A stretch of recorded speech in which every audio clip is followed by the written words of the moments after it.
Hello, hello. Welcome back to my channel, or if you are new here, welcome. My name is Leanne, and I am the face behind Small Gestures, Vintage and Crafts. So guys, I know it is only the middle of October, but Christmas is starting to sell. So I'm doing some flips in this week's video for my Etsy shop and also for my booth. And I'm gonna play around with a couple of the new IOD transfers. I haven't used them before, and guys, they're so good. So good this year. And then what else? Oh, I also have something, I'm gonna take something that was in my booth last year and didn't sell. I'm just gonna revamp it just a little bit. So stick around till the end. Let me know, what do you think? Did I make it better, or should I have left it the way it was? So if you're ready, let's do it. For my first project this week, I found this old gunpowder tin at an estate sale, and I loved the size of it, all the rusty, crusty goodness on it. And I handed it to my husband, and he shook it, and it was about half full of gunpowder, which we can't have. So he tried to remove the top to dump the gunpowder out, and it was so rusted it just broke off. So what do you do this time of year when you have something that has a hole in the top? You put a tree in it.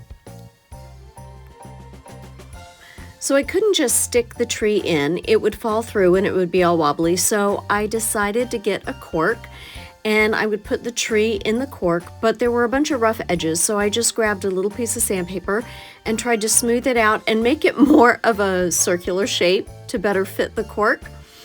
And once I was sure that that was gonna fit in there, then I went and I actually drilled a hole to put the greenery in. And I initially decided to turn this little piece of greenery, I just cut it off of a branch, one of these faux branches I got at Hobby Lobby, and I decided to turn it upside down. So I had to trim it so the bottom part of it would fit into the cork and it would have more of a tree shape, because what was the bottom part of the branch has now become the top, and it was very long, so it needed a haircut.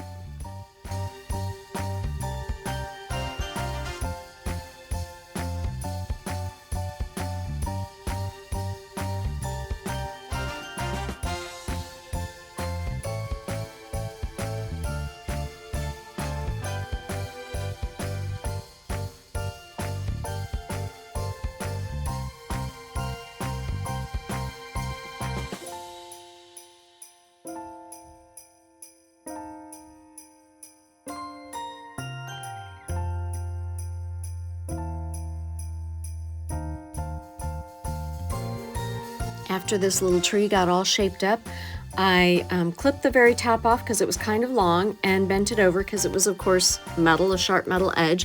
And I have these little rusty stars. I got them off Amazon. I'll link them in the description box. They're super cute. I have some small ones, and then I have some big ones too.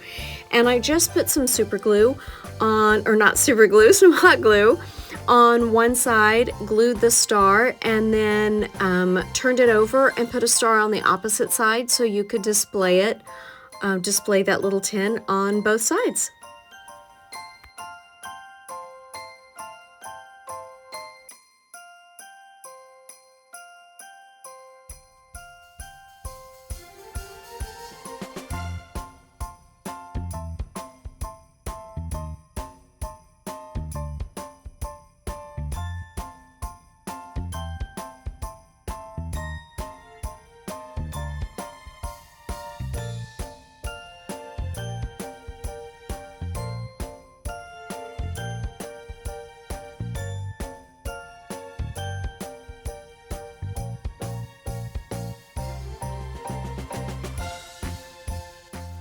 So I have this rusty fine gauge crafting wire that I got off Amazon, and I just cut off a section and kind of wrapped the twine around it because I just wanted it to just tie in some of the rustiness that's on the star to the twine. It's a fine gauge, so it doesn't show up too much, but it just gives a nice little touch, I think, to it.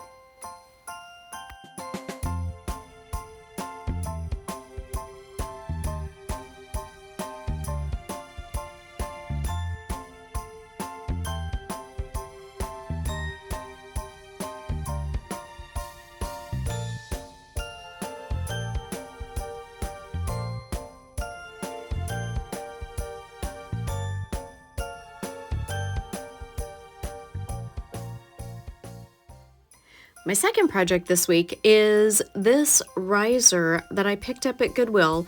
The sticker on it was $3.09, and I know I got it on my discount day. We won't talk about what kind of a discount, but my discount day, and this sucker is heavy. It weighs like 6 pounds.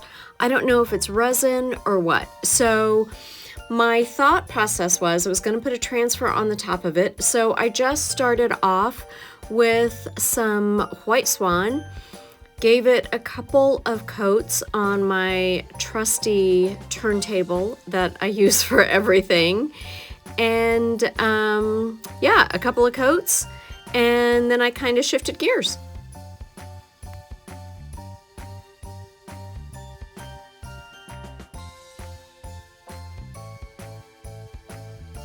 For the transfer on the top, I pulled out Kitschy Christmas, and this is one of the transfer books from IOD's new Christmas release this year. And I got all of my IOD stuff for this release from Heather at Create Your Own Cozy, so I will put a link to her information in the description box.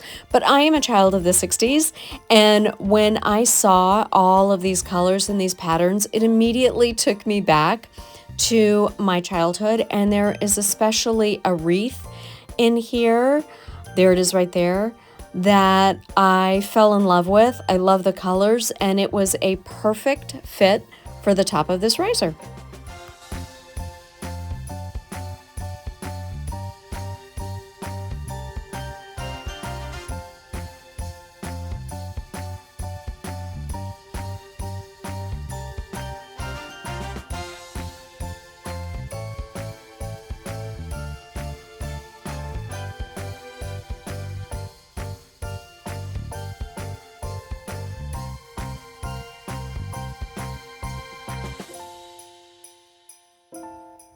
Because this riser is really heavy and it feels like it would be stone, I wanted to add some texture to it to make it look like stone. So I put some saran in the bottom of a paper bowl so the paint wouldn't absorb into the bowl, and just mix some Sea Spray by Dixie Belle with some Apothecary paint by DIY, just to pull out kind of that turquoisey blue-green color that's in the transfer.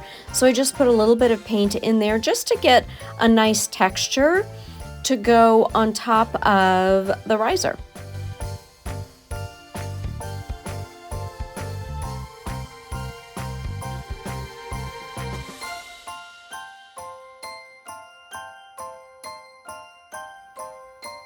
Once I was happy with the texture of the paint, then I just came in with a chip brush and just started dabbing it on. There's my rusty, trusty turntable again. Now, do as I say, not as I do. This was a brand new chip brush, and I pulled it right out of the packaging. I did not wash it first, which I found out at the retreat will help prevent a lot of bristles. I was losing bristles. They were coming out left and right. I was picking them out of the paint. And if you wash new brushes first, you will eliminate that from happening so much. So don't forget to do that. I swear I had a little pile of bristles by the time I was done with this project.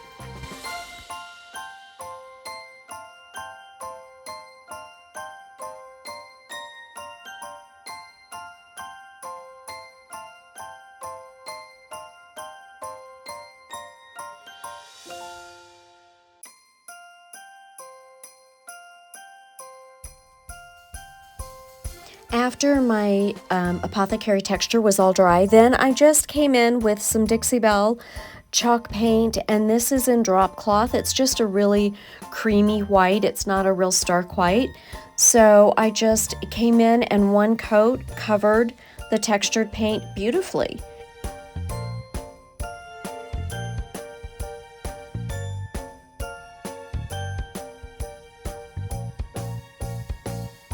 And then after that was dry, out came the sanding sponges. I love these sponges because they go around curved surfaces so easily. So I just knocked off, I wanted to smooth out the paint texture and then expose some of that Apothecary color. You don't see a whole lot of it because I didn't make the Sea Spray mixture really, really thick. So it doesn't stand out as much as it could have if it had been thicker, but I just wanted to kind of smooth everything out. So these sponges are great for getting in the little grooves to really smooth out any brush strokes. I just like a smooth texture as much as possible, so I will sand anything and everything. Gave that a good cleaning and then just came in with my little wreath transfer.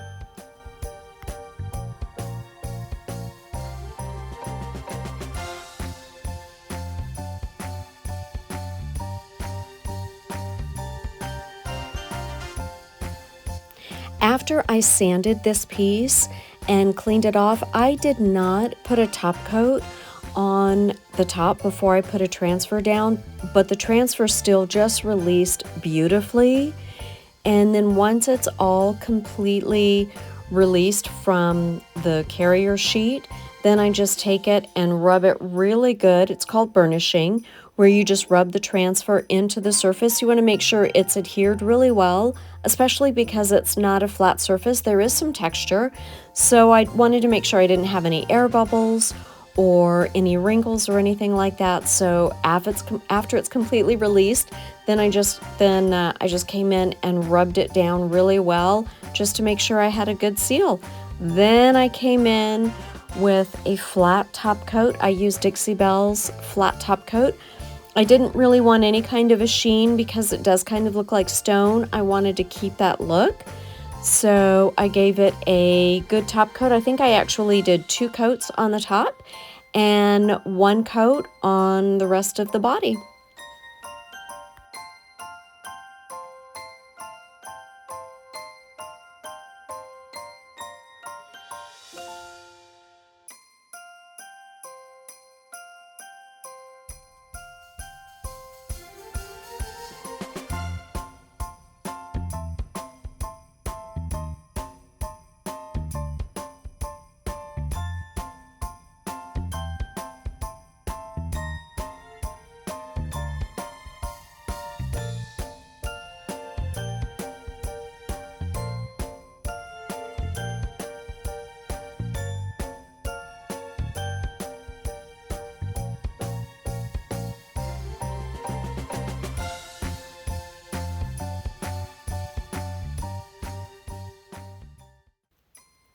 Number 3 on the project list this week is this little wooden box. I actually thrifted this, and it had a bunch of green-handled old Christmas utensils, not Christmas, kitchen utensils. I'm in the Christmas mode.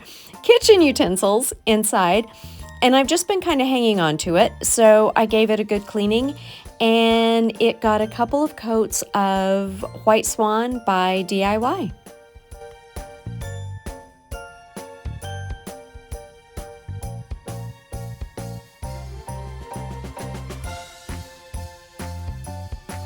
After the outside was all painted, the inside got a painting too, and I used DIY's liquid patina, and this is in Dark and Decrepit. It's a nice sealer and it can work as a stain too, and I just wanted to kind of freshen up the inside of this little box. After that was good and dry, the great thing about DIY paint is it can be wet distressed. So I wanted to just wipe back some of the paint from the metal details, the little brads and the metal corners that were at the top of the box, and DIY paint is perfect for that.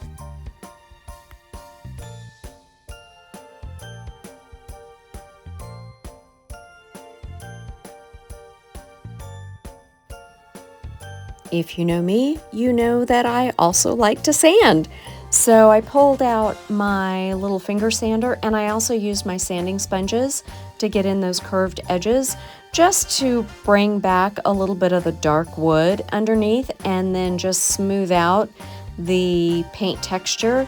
Yes, it makes a mess inside my house, and yes, I will continue to keep doing it. It's cold outside this week. I don't want to go outside. I'm just going to stay in my nice, warm, comfy house and get my sanding done.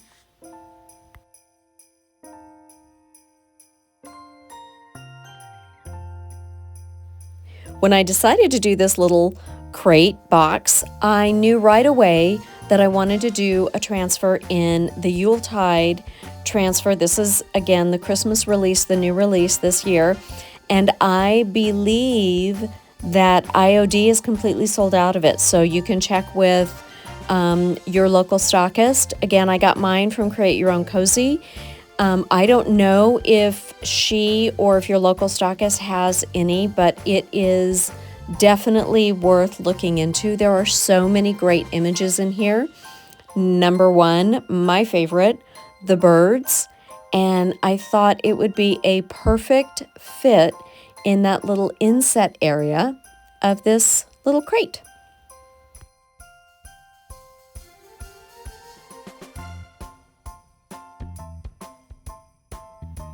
Because there is that little ridge right there at the bottom of the inset part, I didn't want the whole transfer to stick down and it to tear or have some cracking. So I decided to cut off just the top half of the transfer and adhere that down first, and then just kind of work my way down.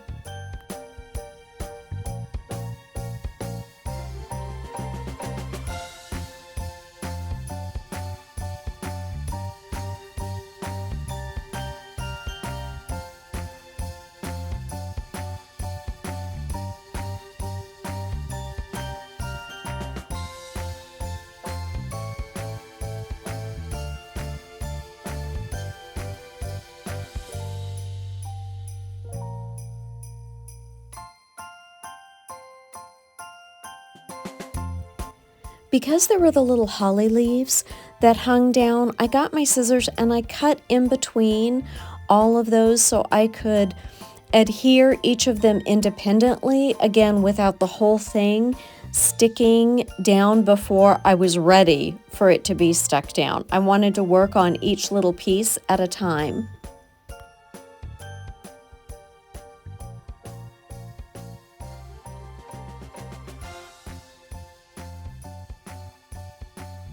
And as I go along, you'll see I actually cut a little. There were some of the transfers that split, so I went ahead and cut them and set them aside to reposition them a little differently at the end after I got the main part of the birds on.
So after all my cut pieces were reapplied and it was burnished really well, then it got a top coat of Dixie Belle's flat top coat on all 4 sides.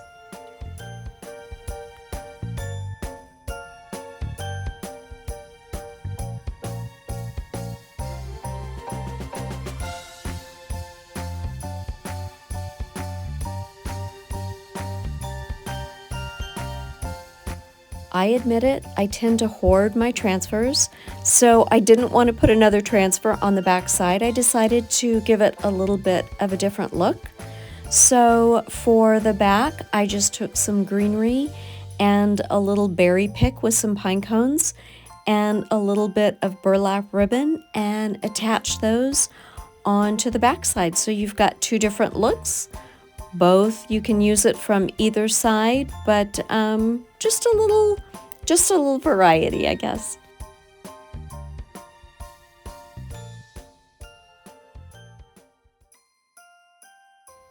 project number 4 this week. We have some amber bottles. I had thrifted these a while back at Habitat, and I thought the new gilded tinsel transfers would be beautiful on them. Just a super simple flip. I've never used these before. At the retreat a couple of weeks ago was the first time that I had used one of the gilded transfers, and I definitely learned some things. You have to treat them a little differently than you do a normal transfer. So I had just squirted some alcohol, rubbing alcohol, on the rag right there just to give them a good clean, since they've been sitting down in my inventory room in my basement.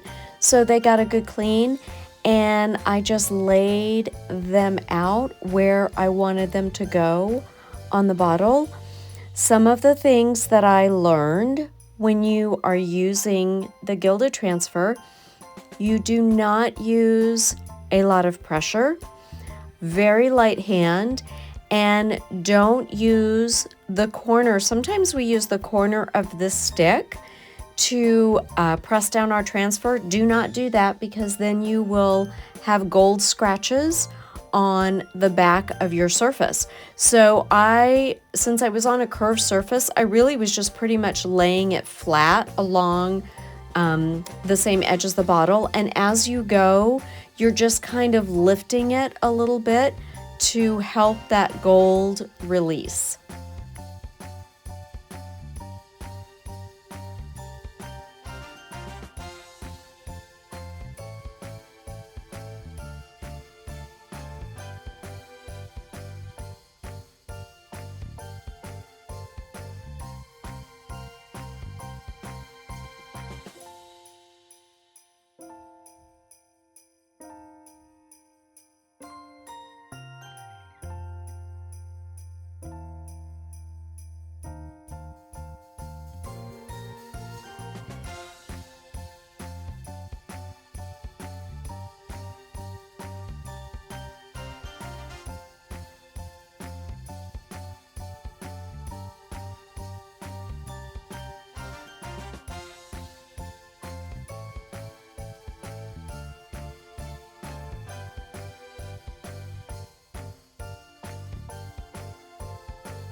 So I also learned that with the gilded transfers, once the transfer releases and you need to burnish it, do not use the carrier sheet, because you can get gold on your object, on your pattern. So just burnish it down with your hands. And I just loved how they turned out. I think they're so pretty, and I love the gold on the amber bottles. Since they are glass and they're just decor pieces, I did not use any type of a top coat on this, because I didn't want to diminish the look of the glass.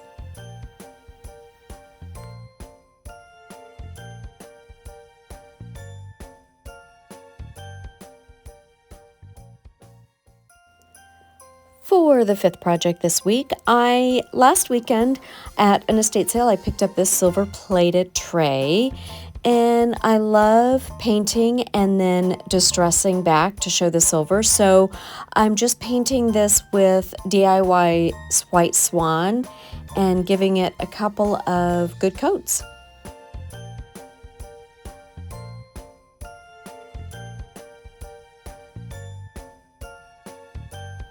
I had some of that texture paint with the apothecary color left over, so I decided to add it to the outside rim of this plate. I thought it would pull out some of the colors in the transfer I thought I was going to use, but again, I shifted gears, but it all worked out anyway.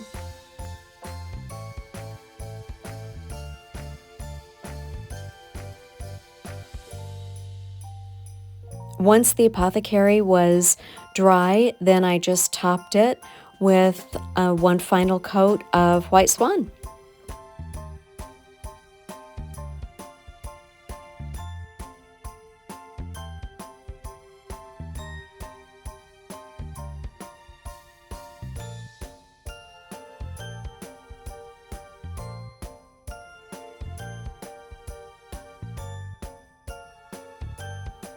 And then next up on the to-do list was a little wet distressing on the outside of the plate and sanding on the inside of the plate to bring back some of that apothecary color.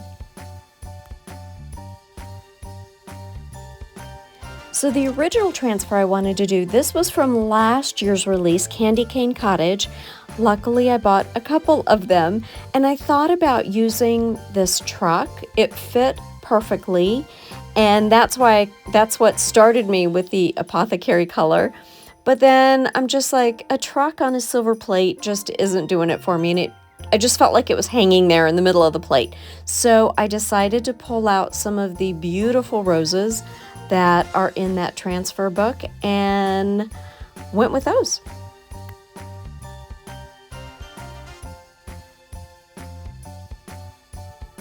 So I was laying out the roses and I felt like it just needed a little something, and I forgot that I had this stamp by Redesign. It's Imperial Crackle, and I'm just using a gray ink. This is just a Ranger ink called Watering Can. It's just a really pretty gray, and I'd actually never used this stamp before, so I was stressing out a little bit, and then I thought, what's the worst that can happen? If I don't like it, I'll just repaint over it and do it again.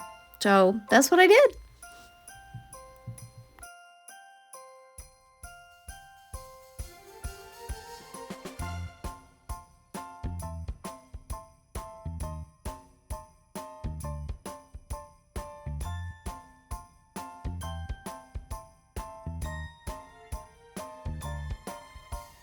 And of course, once I realized that I could do this, then it was like, okay, well, where else can I stamp it? Let's put some more ink on there. What else can I do?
So after I laid out the 3 little floral arrangements, because I'm going to have a bigger one in the center there, I didn't like the gaps, so I just took a couple of the other small little floral rose transfers and kind of cut them apart so I could split them up and fill in some of those gaps. I just felt like it looked a little wonky, so it's one thing that's great about these transfers. You can just cut them up and apply them where you need them just to fill in empty spaces.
Now when these transfers were down, I gave it a couple of coats of DIY's Big Top, and I found these on Amazon. I really pictured this tray like hanging on a wall.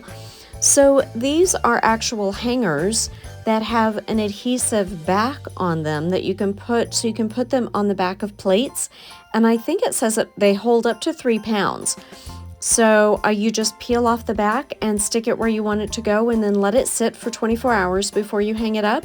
And now a silver serving tray has become a piece of wall decor.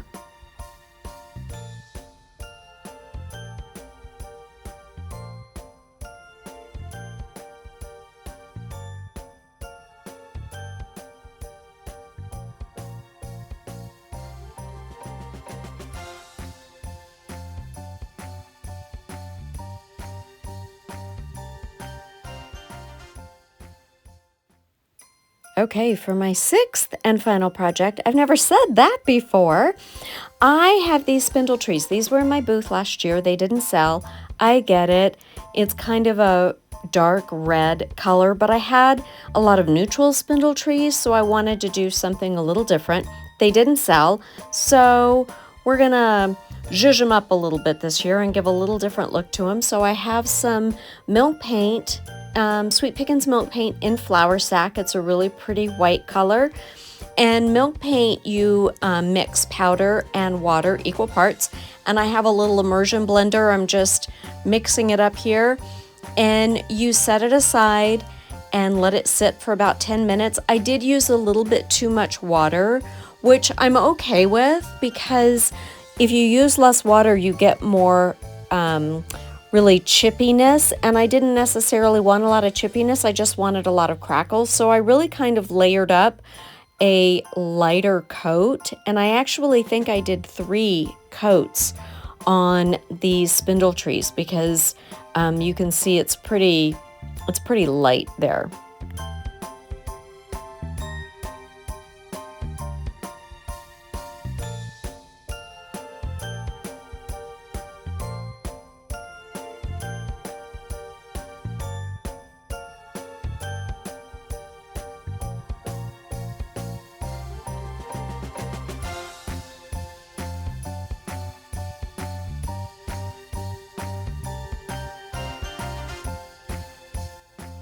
With milk paint, you really never know what you're gonna get.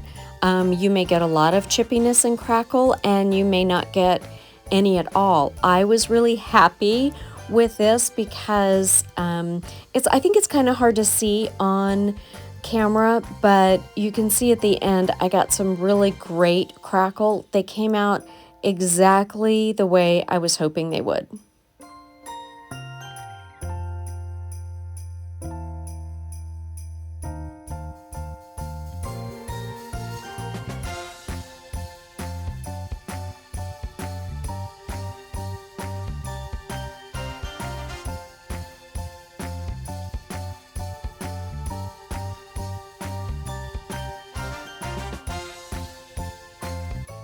After my 3 coats of paint and everything was dry, then I came in with my finger sander and my sanding sponge and just smoothed everything out so I could get any loose bits of paint that were ready to come off and get a nice smooth surface for the top coat. All of the projects in today's video, I'm going to go ahead and add to my Etsy shop. So I will link that in the description as well if there's anything that you like.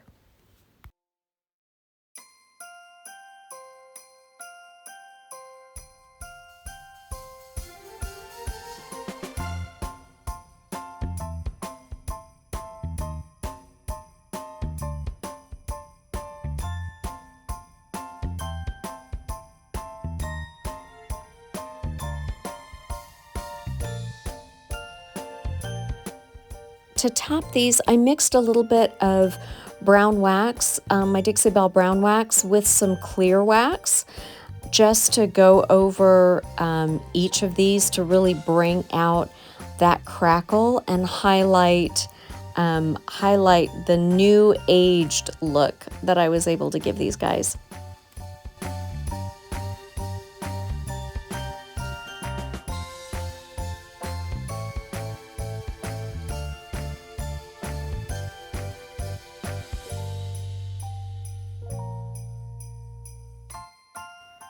Okay, what do you think? Which one was your favorite this week? Do you have a clear favorite?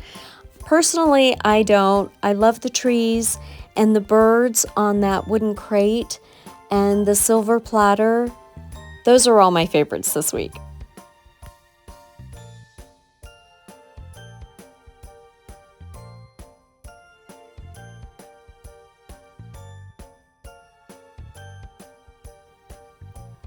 Thank you again for hanging out with me this week. I really appreciate it. If you like this video, I would really appreciate if you subscribed. Leave me a comment. I'd love to hear from you. And feel free to share the video if you know of someone that might like my content. Thanks again for hanging out, and until next week, take care.